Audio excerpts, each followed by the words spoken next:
So, napapasaya niyo isa't isa? Pag tapos na, ano ang pahinga para sa'yo? Pahinga. Ano yung pahinga para? Medyo may naiisip kang pangalan. Ikaw yung pahinga ko. Ay, nako. Yung mga pinapag-guest ninyo dito, gusto yung mapahiya. Isipin nyo, ano to, kilalang kilala to, pinaparad ko, tapos itatapat nyo sa akin. Paano ba maglalaro tong batang to? Sige nga, pag pinakitaan ko ng galing. Ginaya pa suot ko. Sa Luis Lessons ngayon, Brother Andre, eto na. Welcome, brother. Kamusta? Akong ginaya mo. Teka lang. Kagabi ko pa inano to eh. Teka nga lang, magaling ba to? Magaling to? Sige nga, bago tayo magsimula, painit tayo. Para lang kung mag-rumispeto ka. Kinakabahan ako dyan ah. Ano Para yan? rumispeto Sige, ka. sige. Ganyan ka lang. Ano na highest points mo sa isang laro? Sa isang laro, 33 siguro. 33? Sa pro na to. Oh, 33. Sa pro. May sakit ka ba nun? Parang hina mo naman. 33 points? Oo. Pre, paano sabihin, paano to? Ba't Hindi ikaw? Ang warm-up ko pa lang, 52 points na. Warm up yun? Warm up pa lang yun. Kaya hindi na ako naglalaro. Yun. Nakarami na ako. Pinakamarami mong tres. Pro ba or sa ano? Sama mo pa kahit nung bata ka. Sige, mga 10 lang. 10 lang? 10 lang. May stigmatism ka ba? Wala ka ba kapulso-pulso? Ang hina naman ng mata ng batang to. May ikaw? Naglalaro kami sa MOA Arena, mandaluyong pa lang tumitira na ako. Parang iba yun. Brother, welcome sa show. Eto, dahil ka kay Andre kasi malupit na kulitan to. Eto, ang Pinoy kasi baliw na baliw sa basketball. Alam natin yan. Kumbaga, nasudugo na natin yan. Diba? Sinabi ko makakasama ka ngayon, lahat sila nagsabi na ang lupit na magiging episode natin. Pero, syempre, kilalanin natin yung isang side mo, brother. Kung sakasakali man, tanggalin natin ang basketball, paano mo de-describe ang sarili mo? Parang isa akong tambay ata sa Lokban, Quezon nito. Ba't di ka na naging pro sa pagtambay? Pagtambay. Hindi, kung hindi ka naging basketball player, ano trip mo? Di ko nga alam eh, kasi simula bata, talagang nasa basketball court na ako. So, lagi kong tinatanong sa sarili ko, ano kaya ako no, pag walang basketball? Di ba may pag-graduation sa kinder or nursery, yung attire ko, basketball player. Yung talaga. Bakit? Ang parents mo ba, player din? O talagang fans sila ng PBA din? Yung papa ko kasi frustrated basketball player. Okay. So, ano siya, mga liga-liga? O wala Liga. talaga? Ang kwento niya sa akin, nung bata daw siya, hindi siya sinusuportahan ng papa niya Okay. na maglaro, kasi mag-aaral ka lang. Tapos may mga clinic din ng basketball na gusto niya, ayaw ng tatay niya. Sabi niya, pag nagkaanak ko lalaki, dadalhin ko sa lahat ng basketball clinic to, dadalhin ko sa court. So yun yung ginawa niya. Si tatay ba? Kasi minsan, di ba, yung na-e-enhance yung galing sa mga basketball clinic at lahat-lahat. Pero minsan, lalong-lalo sa Pinoy, feeling ko merong natural na galing eh. Na kumbaga, pinapolish mo na lang. Si tatay ba meron nun? Yung natural, meron naman. Meron talaga. Minsan niya, pag pinapanood siya, parang galaw ko yun. Aba. Kasi feeling ko, nung bata ako, pag pinapanood mo siya, na-adopt mo na siguro. Doktor, pulis, bumbero, abogado, hindi ka dumaan doon. Hindi. Natatawa nga yung mga mga classmate ko eh. Ano daw yung suit? Kasi lahat, may picture nga ako niyan. Parang naka-nurse sila, Okay. naka-police. Yung mga ano yan, mga career day. Di ba? May mga Oo, ganun. ganun. Okay. Tapos ako naka-pang-basketball. Hindi, astig nga yun eh, di ba? Oo. Kailan mo naisip na, okay, gusto ko na talaga tong seryosohin? Kasi siguro, kahit nung nag-ano ka na, yung elementary, high school, syempre tuloy-tuloy pa rin ang laro. Pero yung ibang mga tao kasi, nakafocus sa isang bagay. Pero di ba, after how many years, minsan napapaisip lang sila na baka hindi naman talaga to para sa akin or baka there's something else. Ikaw? Ito, kwento ko lang. Kasi nung bata ako, siguro mga 7, 8. Oh. So naglalakad kami ng papa ko. Tapos may isang magandang sakyan doon.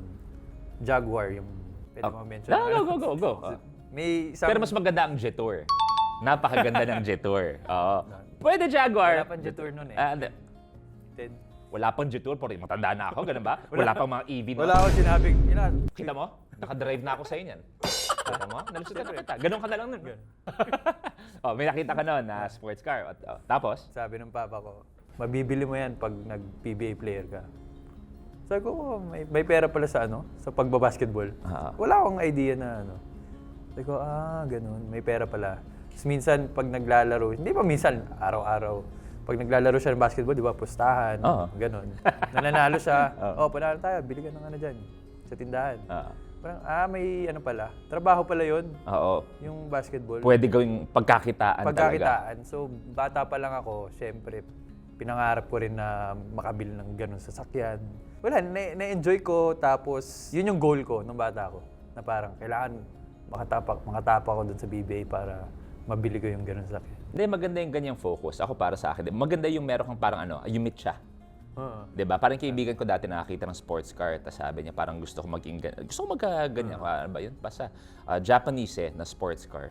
Tapos sabi nung kaibigan din niya, basta magbenta ka ng drugs, makakabili ka ng ganyan. So, Nakailan bili siya. nakabili siya, pero yun nga lang, ngayon, puro yosi na lang nabibili niya. Nakakulong eh. Pero nakabili naman Ang siya. importante nabili. Nabili. Wala pa tayong sinasabi kung paano eh. Oo. Basta nabili. Basta nabili. Oo, wala nga lang Ang goal resibo. niya, Pero nabili. nabili. Kala niya joke? Totoo yun. Nakakulong siya ngayon. Pero kailan mo na-realize na, okay, medyo malupit ako. Teka lang, bakit sa akin yung palaging pinapasa sa akin yung bola? Feeling ko nung na-feel ko lang nung college ako, na feel ko kaya ko talaga mag-pro. Pero kasi pag sa elementary or high school ka, wala, hindi mo naman naisip yun. Yun nga, intrams lang yan eh. Oo, parang medyo malayo pa para dun sa professional. Pero nung dating ako sa college, parang feeling ko malapit na ako. Kumbaga, na-excite ka na rin na Oo. papunta ka na dun sa Bus- pro. Mula doon, sabi mo nga, yung laro-laro lang, pusta. Uso pa ba yung ngayon, yung mga ice tubig na pustahan o soft drink lang? Ang ano mo naman, Gatorade sa amin. Sa inyo, Zutu. Alam nyo, totoo to ha, 45 na kasi ako. Ni minsan wala pa ako nasasapak na PBA player ha. Oo. Wala pa. Ni minsan. Wala pa? Malay mo, ikaw bang manalo ka sa loto ngayon. Ni minsan. Ginagawa niyo pa ba dati yung bago maglaro, iso-soft drink yung sapatos? Ano ba court nyo? Saan ka pa nakatira? Sa Paris, okay ba sa'yo? Sa Retiro, masaya ka na? Masaya Kasi yung ka na? court sa amin, hindi na kailangan ng ganun. Tumawag ka sa management mo, hindi ka makakalaro sa susunod na season dahil meron papuntan, ibo-bluetooth ko to sa tiyan mo. May Bluetooth. Mula noon, naglaro ka, papunta, sabi mo nung college ka, di ka na ba-burnout physically tsaka mentally? Yung umabot sa point na ito na Parang- naman. Parang wala naman. Wow. Ganun ako magmahal. Ay, gusto mo pag-usapan? Magmahal ng Yan ang gusto ko. Yan. Oh, ikaw nag-bring up yan. Wala ako dyan. mahal ko kasi talaga yung basketball. Eto, ano ba ang schedule? Kasi dati nakikita ko sa village namin dati, napag-usapan namin to. Yung mga PBA players nandun dati, katunayan palagi nagpapaturo sa akin mga yan. Pero Anong dinuduro mo? kabalisto ka. At sila nasira yung buhay. Ano ba ang schedule? Paano ba ang training ng isang ganun kataas na pro level na? Ang training talaga namin, 9 to 11. Okay. Gising ko mga 6:30. Okay. So kailangan nandun na kami ng before 8. Okay. May call time kami. So gusto ni coach, gawin nyo na yung gusto nyong gawin, extra work, before or after ng practice. When you say extra work, extra free throws o strength and conditioning? Oh, ganun. Shooting Okay. or buhat, Okay. kain. Oh, totoo. Extra kain. Oh, totoo naman. Kailangan mo kumain bago. Si Jordan, steak and potatoes bago maglaro. Bago maglaro. Bago maglaro. Nakausap ko siya. Tiga Banawe lang yun eh. Si Michael Jordan. Akala niyo Chicago? Hindi. Ano lang yun, hakot. Tiga Banawe yan. Nagbibenta ng side mirror yan dati. Oo. Ban Jordan. O tapos? 9 to 11 yung kay coach talaga. Team practice yun. After nun, pahala ka na sa buhay mo. Hindi ko alam if gusto niyo ako i-enlighten, okay lang din. Ano ba mas masarap, ano mas gamay ninyo? Yung strength and conditioning ba dapat before or after? Kanya-kanya rin talaga. Okay. So parang know your body minsan. Pakiramdaman mo rin yung katawan mo kung kaya mo ba. Ako usually sa hapon ako nagbubuhat. So every hapon? Hapon talaga kasi makapagpahinga na ako after ng practice. Tapos maayos yung buhat ko. Yung nga sasabihin ko di ba, para makabigay ka ng mas marami pa. So ano yung extra work mo? Shooting, drills lang? Shooting doon na sa before or after practice. Yung buhat ko sa condo na. Everyday yon. Everyday yun. Minsan may break naman, may program naman ako. Pagtapos na yon, ano ang pahinga para sa'yo? Pahinga. Ano yung pahinga para? May naiisip kang pangalan. Ano yung pangalan? Wala pa tayo doon. Wala pa? Kumbaga wala pa tayo sa last 2 minutes. Ikaw yung pahinga ko. Wala pa tayong gano'n. Wala pa. Wala pa tayo sa last 2 minutes. Pa second quarter pa lang tayo, Brad. Wala pa to? Wala pa. Napapagod na ako eh. Hindi pa ako pipito. Wala pa. Ano yung pahinga? Kasi na-imagine ko physically, mentally. Kasi yung iba kilala ko, video games. pero basketball pa rin nilalaro. Di ba? O Oo. lalabas kasama barkada, family, o yung Kung kasama mo may sa... girlfriend, oo. yung kasama mo nung nag-shoot ka. Nag-shoot Kailan ka, to? nandun siya. Pero hindi lang nakita. Bakit may alam to si... Akalain mo nga naman. Papunta ka pa lang, nakawalong balik ako. Bumili pa ako ng lote doon. Hindi, ano yung pahinga para sa'yo? Pahinga. Ba't kinikilig ka? Hindi. Ba't ang ayos-ayos ng tanong ko. Pwede ka naman sabihin, pwede mo sa akin, Kuya Lou, wala. Pwedeng bahay lang, hinga lang, movie. Bakit kailangan kasi pag-isipan yung sagot Oh, na sige, pag-isipan mo. Sige, banat. Ano naman? Tulog. Ayun, pahinga yun talaga. Literal na pahinga. Best moment mo so far sa buong career mo? Siguro nag-champion ako nung college. Yun yung pinaka... Di man ako masyado gamit nung finals. Iba eh pag nag-champion ka rin sa college. Siyempre may school spirit, tas lahat ng mga classmate mo, mga lasalista nandun.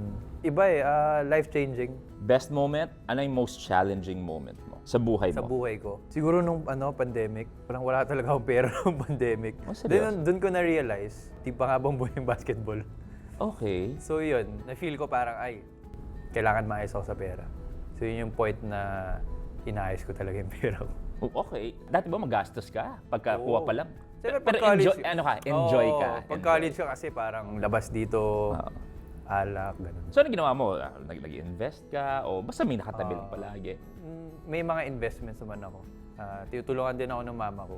Lupit. Siya yung naghahawak ng pera. Curious ako, syempre pag nanonood tayo, ano ang nangyayari sa isang locker room pag kunwari ang sama nung pagkakatalo? Na buzzer beater kayo, natambakan kayo, o hindi kaya, let's say championship, tapos ano ang nangyayari sa locker? Kasi nakikita natin kung ano nangyayari on the court. Nakikita natin yung emosyon.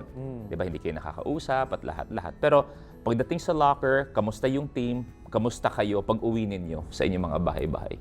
Yun yung pinaka mahirap. Kasi syempre, pangit yung vibe eh. Pangit yung mood. Iba, minsan di ka makatulog. Syempre yung confidence tatamaan, pero kailangan mong balikan ulit. Syempre mag-shooting ka, magbubuhat ka. Doon mo kukunin ulit yung confidence sa practice. Pero yun nga, mentally kailangan mo labanan talaga. Was there a time na di ba nakikita natin, nangyayari to sa mga movies eh. Yung, kunwari, yung isang team na, kunwari, second quarter, third quarter, yung bagsak na bagsak. Tapos, di ba nakikita natin sa movies, yung coach magkakaroon ng isang magandang speech, di ba? Tapos yung, di ba? Tapos biglaan na lang yung gaganahan, tatambakan na yung kalaban. May isang tao, diba, na gumanon sa'yo. Binigay kung ano yung pinakakailangan mong marinig nung time na yon para either maiba yung mindset mo, o hindi kaya yung, para maganahan ka on the court or life in general. Dami ko rin kasi napagdaan na coaches. Pero si Coach Yeng, yung coach ko ngayon, Diba yan? yan talaga. Yun yung pampagising niya. Pag wala kang ginagawang maganda, makakarinig talaga kayo. Pero yun yung pampagising niya, hindi dahil galit siya sa'yo. Dahil gusto ka niyang magising mo. I-motivate. Totoo ba na ang mga basketball player, alam mo na, medyo lapitin. Stereotype. Mga medyo stereotype. Akala ko naman, totoo ba na basketball player sa Plando? Isa pa yon. Totoo ba na ganyan kayo maglakad lahat? Di, totoo ba? Paano? Aminin naman natin na may certain charisma ang Pinoy basketball player. Meron bang weirdest na nagawa ang isang tagahanga mo? Or sabihin na lang natin, crush ka, magsisend ng DM. Or totoo to, may mga nakausap ko dati, yung sisendan ka ng underwear. May mga ganong kwento talaga. Yan. Ano yung siguro top 2 na naranasan mong Na ganun? gusto ko or ano? Bahala ka. Ano? Kung mananagot ka sa iba dyan, bahala ka dyan. Pero top 2 na nangyari sa yung ganun. Talaga, marami talaga. Oo. May maganda, may pangit talaga. Na parang, Teka lang, nangyari o tao? hindi, sa chat lang. Okay. Akala ko sinasabi mo, itsura nung nag-send sa'yo. Yung tao. Yeah. Dito tayo sa maganda. Oo. Parang nai-inspire daw sila, kumbaga masaya sila. Kumbaga ako yung nagiging inspirasyon nila. Yun yung parang nakakataba ng puso. Pero may mga iba rin nagsisend. Picturing sinisend. Pinag-uusapan namin kung sino ang GOAT mo or greatest of all time.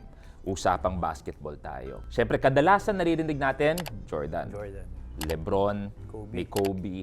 Actually, medyo may konti pa yan na marami and understandable. Tim Duncan. Oo. Yung iba, sinasabi pa, Tim Duncan. Pero ikaw, sino ang GOAT mo? At anong masasabi mo dun sa hindi matapos-tapos na debate na yan? Tapusin ko na kay Luis Manzano na ako.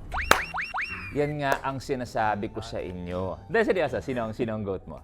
Ang hirap kasi ako, nasistress lang ako pag pinag-uusapan. Oo. Bahala kayo kung pag-usapan nyo sige. kung sinong goat nyo. Sige, ako muna. Ikaw muna. Oo, sige.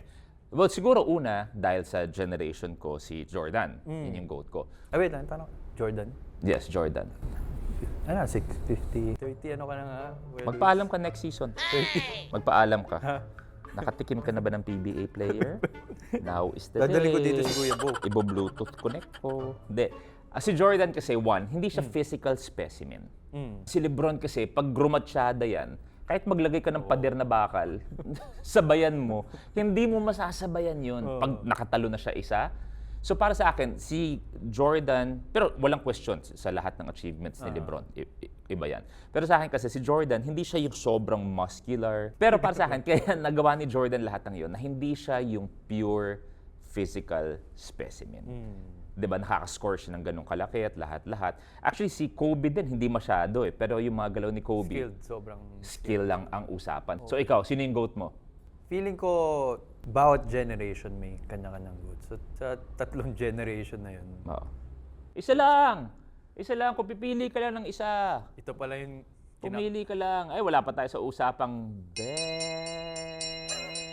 Ganun ba? Wala pa tayo doon. Eto na nga, GOAT GOAT muna tayo. Jordan. Jordan din, Jordan. Oo. Nung sinong hinahangaan mo nung bagets ka sa PBA? Sa PBA, Sino yung GOAT para sa'yo? ang idol ko talaga doon si Mark Kagiwa tsaka si JJ Helderman. Iba yun. Batman and Robin din di ba? Yung dalawang yun. Sa kanya, anong tawag sa kanila? The Fast and the Furious. Iba din yun. Actually, ang maganda rin sa Pinoy, tayo rin, kung napapansin mo, hindi tayo yung physical specimen. Bihira ka makakita ng Pinoy na yung rip na rip. Parang ang naalala ko anong time na yun. Sino ba? The Seagulls. Nabuto, di ba? Sila yung medyo may katawan tayo, hindi masyado, pero nadadaan natin sa skill. Ano muna pakiramdam mo? Bukod sa paghanga sa'yo bilang basketball player, kumbaga yung trending ka as a personality din. Kumbaga yung influence mo ay hindi lang sa court. So ano pakiramdam na meron ka rin ganong klaseng audience outside of the court? Sabi ko kanina, nakakataba ng puso kasi daming sumusuporta, daming nagmamahal. Pero hindi lang dahil gawa ko may mga teammates ako na nagko-content din. So yung about sa content namin, yung buhay outside basketball. Buhay namin after ng training, doon nila nakikita na, uy, mga kengkoy pala itong mga... So more or less, dyan papasok yung Beldre, no? Oo, yun na. Kita mo. Kita paano ko nila. Kumbaga mula sa tres, ipapasok kung ganun yan. Set up yun, Eto, kayo, medyo matindi ang ano nyo. Ang pagsasama, nagtitrending kayo. Yung Beldre. Kwento mo naman ako dyan. Tayo dyan. Kamusta? Ano yung Beldre? Medyo, overwhelming.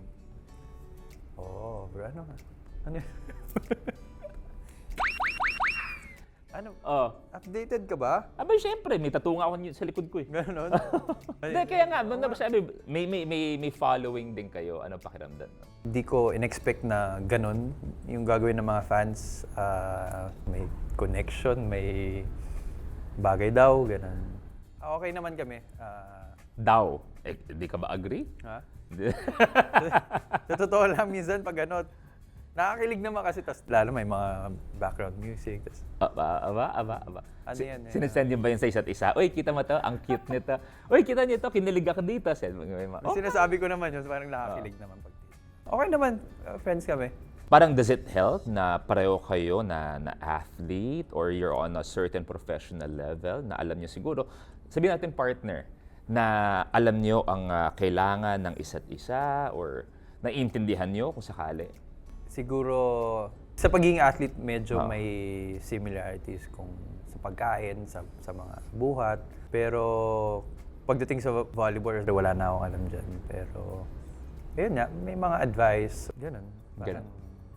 Yung isang beses, may bumulong kasi sa akin. Na minsan, siya po ay nag-shoot para sa bistro. Salamat po, bistro. May hindi kayo nakita. May kasama siya nun. Ikwento mo, bakit may nahagip nun? Nagkataon ba na magkasama lang kayo? na nagkasama nung araw na yon ang Beldre. In-invite ko talaga. Kasi yung utility namin, si Eric, kasama ko. Yun din yung close niya rin kasi kasama namin sa Bicol. So, ayun. Pero ikaw seryoso, ano pa ang gusto mong marating ng Philippine basketball? Marami tayong naririnig na sinasabi nila, it's about time na magtanggal tayo mula sa mga tao to ng konting spotlight mula sa basketball. Kasi nakita din natin na si Heidelin Diaz na gold, si Carlos Yulo, at marami pa nag-excel sa individual sports. So may mga certain tayong nakikita, and I'm sure nakikita nyo on social media, na sinasabi na magbawas tayo ng konting atensyon sa basketball, tapos mag-focus on these other sports. Siguro hindi magbawas ng attention sa basketball, kundi Dagdagan yung attention sa ibang sports. Suporta. Siyempre, yung sabi mo kanina, bawat Pilipino talagang mahilig sa basketball. So, Sobra. hindi mawawala yan. Parang religion nga yung sinasabi nila, di ba? Pero yung sa ibang sports, lalo na maraming magagaling na atleta rin talaga sa Pilipinas, na kailangan supportahan din talaga natin. Ako frustrated athlete, frustrated singer din ako, lahat actually. Pero ano yung pwede mong ikwento? Ano yung feeling pag nasa gitna ka ng isang coliseum? Ito kasi hindi ito maiintindihan basta-basta ng isang, hindi ma-experience ng isang regular na tao. Pero ano pakiramdam na sa gitna ka ng isang coliseum, yung isang side, sinisigaw pangalan mo, yung isa naman, kinokontra ka, o hindi kaya, minsan minumura ka pa. Pero ano ang pakiramdam na nagsisigawan lahat ng yon at ikaw yung nasa gitna rin? Sa totoo lang, lalo na pag marami nanonood, Oo, punong lahat. para ka nasa practice na hindi mo naririnig yung mga tao. Ganun yung feeling. Finals namin, Ateneo, Lasal, Ay, iba yun. 2017. Parang nakashoot ako 3 points, tapos down by 2 na lang kami. Sobrang, yun na yung yung natandaan ko na sobrang ingay. Na parang, woo, gano'n yung sobrang go, Lasal. Na parang, pati ako, nawala ako sa, uy, lakas dun ah. Pero habang naglalaro ka, wala ka talaga maririnig. Meron ka ba nung isang moment na meron ka ba isang, sabihin na rin natin, yung LeBron moment, di ba? Yung i-choke siya, o si Jordan, yung gumaganong-ganon siya. May isang moment ka ba na sobrang thankful ka na nandun ka sa spot na yon? Maraming moments na ganun. Lalo na pagkatapos ng game na parang, uy, nangyayari ba to? Parang ganun. So minsan may mga celebration din ako na hindi ako yun ah. Minsan dumidila ako, parang... Ano yan? Paano yun? Minsan may mga clutch na moments din ako na parang didila na lang ako. Parang dila? Jordan dila? Ganon? Parang ganun, parang nangaasar ako na, parang in the zone ka or wala, iba yung feeling, medyo mataas. Oo. Tapos after ng game, lolokoy na lang mga teammates ko. Grabe yung dila mo kanina. Hindi ko nga alam ba't ginawa ko yun. Sarap tingnan kasi yung other side, di ba, ng mga tao. Sabi ko, kahit may parang mga content kayo, kahit TBA, sometimes yung conversation, mas makikita mo pa yung isang side, di ba, ng isang tao, especially our athletes. Anong gusto mong sabihin sa lahat ng mga bata na idolo ka, na nangangarap yan, na nakapaalang? Di ba? Tapos magugulat na lang sila na mapunta na sila sa pro level. At yung pangarap mo, pangarap din nila. Dream big. Mangarap lang kayo kasi walang imposible sa nangangarap. Sa mga sa mga fans mo. Siyempre, gusto ko magpasalamat sa lahat ng sumusuporta sa akin, sa Rain or Shine, sa PBA. Sana huwag kayong magsasawa na panoorin kami. Huwag kayong magsawa na pumunta sa mga games namin. And sana napapasaya namin kayo. And I hope to see you soon. Yung mga sumusuporta naman sa inyo, sa Beldre. Sa mga fans mo. Siyempre, share ng share, click ng click din yan, na napapasaya nyo sila. Sa totoo lang, napapasaya nyo rin kami sa pagsuporta nyo. So, napapasaya nyo isa't isa? Ano gusto sabihin? Kailangan sagutin yun? Ay, syempre. Ha? Abay, syempre. Basta masaya ako. Ay, importante. Ay, importante. Doon sa mga tumututok, ang gusto sabihin sa kanila. Diyan lang kayo. Bakit may lakad ka pa? Diyan lang kayo. Kung kikiligin kayo, kiligin kayo. Love it. Brother, Maraming maraming salamat. Thank you very much. Salamat. And God bless you. Stay healthy. diba? Sa lahat ng games ninyo. At maraming salamat. Sabi ko nga, there's always another side sa lahat ng mga hinahangaan natin. At hindi ko in-expect din na ganun din siya kakulit. Alam ko makulit ka.